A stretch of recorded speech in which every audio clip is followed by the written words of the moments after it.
The People's Princess. Once upon a time, a young woman named Diana Spencer caught the attention of the world. Shy, soft-spoken, and just 19 years old, she was chosen to marry the future King of England, Prince Charles. The world watched in awe as Diana stepped out of a golden carriage on July 29, 1981, wearing a gown of silk and lace, becoming Princess Diana in front of 750 million viewers. It seemed like a dream come true, but few realized the weight she had just taken on. Behind the grandeur of royal life, Diana felt isolated and overwhelmed. The rigid protocols of palace life, combined with her husband's ongoing relationship with Camilla Parker Bowles, left her emotionally adrift. In private, she battled bulimia, depression, and a relentless media that hounded her every move. But where many would have folded under the pressure, Diana did something extraordinary.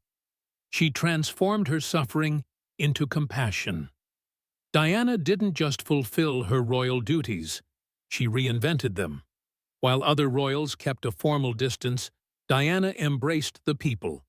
She knelt to speak to children, hugged AIDS patients, and held the hands of the homeless. When the stigma surrounding HIV/AIDS was at its peak in the 1980s, Diana sat beside patients and touched them without gloves, shattering myths and replacing fear with empathy.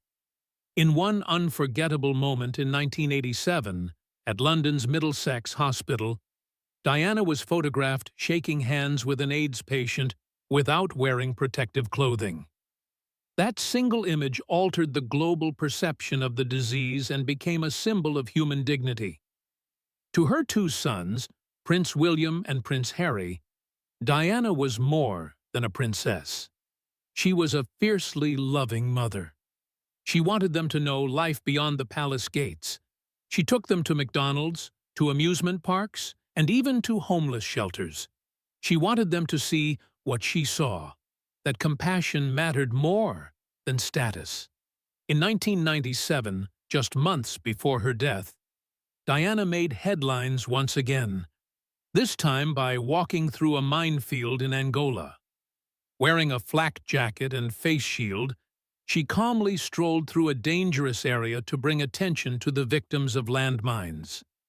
At the time, many saw this act as political, but for Diana, it was deeply personal. She met with children who had lost limbs. She listened to their stories, and she held their hands. Her advocacy helped push forward the Ottawa Treaty, banning landmines internationally.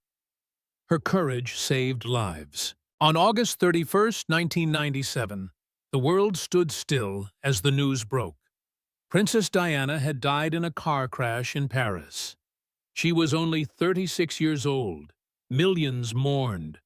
Bouquets of flowers filled the gates of Kensington Palace. Children wept. Grown men cried. Even those who had never met her felt the void left behind.